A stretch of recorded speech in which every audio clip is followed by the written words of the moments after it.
Manni maree aanaa Jillee Dhumuggaa foorumii afayyaa'otaa aanootaa fi bulchiinsa magaalotaa ollaa waliin adeemsise. Odeeffannoo kominikeeshinii aanichaatiif Muntaa Rashid.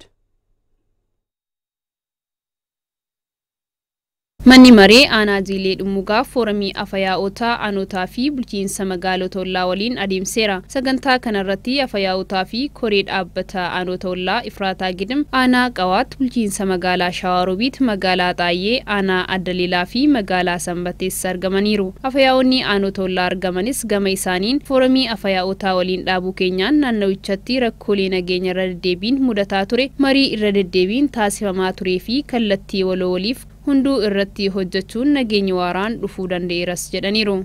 ተገኝ ይባላልኝ ዛሬ ላይ በሰንበቴ ከተማ ተገናኝተን ስንነጋገር የነበረው Arra magaalaa Sanbatee keessatti argamnee mari'achaa kan jirru foorumii afayyaa'otaa hundeeffamuu waan qabuuf kanaan dura hundeessinee turre. Garuu sirnaan hojiitti galuu baannus bilbilaa fi qaamaan hojiilee hojjenneen adeemsi hojii bal'aan gama nageenyaan hojjetamaniiru. Keessumaa buqqaatonni Axaayyee fi Ifraataa keessatti irra deebiin iddoo duraan turanii fi iddoo jireenya isaaniitti akka deebi'aniif hojii bal'aan hojjetameera. Karoora bara 2018 akkamiin akka hojjennuu fi hojiilee akkamii hammachuu akka qaban mari'anneerra. Wantoota hammachuu qaban jennee karoorsineen gara hojiitti galuuf irratti waliigalleerra. Karooruma kanaanis gara hojiitti aanutti kan gallu ta'a.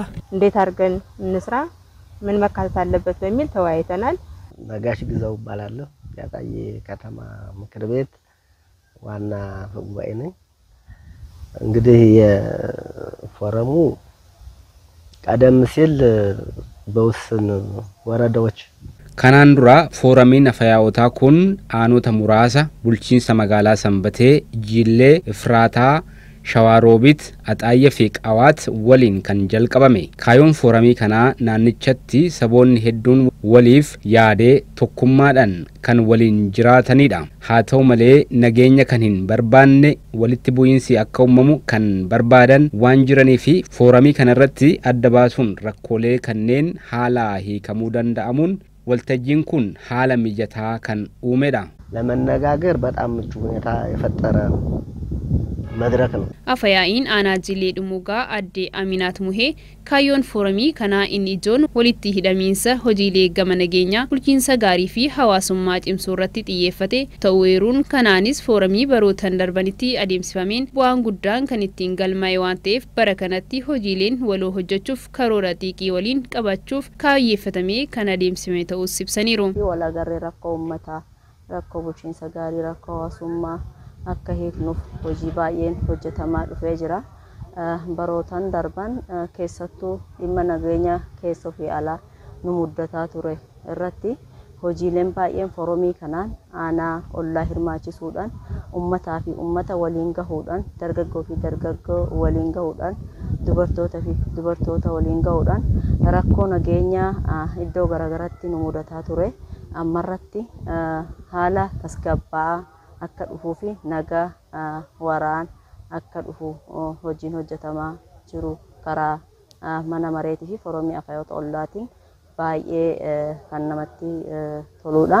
Karoora bara 2018 wal barsiisuuf asitti wal geenye karoora keenya kan waliin goone wantoota da'amuu qabanii fi wantoota keessa galuu qaban kan waliin keenya wal keessa gashine foorumii afayyaa'otaatiin ni hiikna jenneeti karoora irratti kan walii galle. Ammas ji'a lamaan booda immoo bulchiinsa magaalaa Shawaarobiit irratti sagantaa karoora irratti qabanneeti kan jirru. Kanas isaan bira dhaqnee isaanii wajjin ni gaggeessinaa jechuudha. Akka bulchiinsa aanaatti gama foorumii dubartootaatiin dubartoota gurmaanii adda duree ta'an maallaqa qusachuun hanga mana ijaarrachuu fi beeyladoota bitachuu akkasumas oomisha dhangala'aa saamunaa hojjechuun mataa isaanii irra darbanii dhiyeessatti ce'anii jiran aanota ollaaf muuxannoo hojii akka irraa argataniif daawwii dirree taasifameera.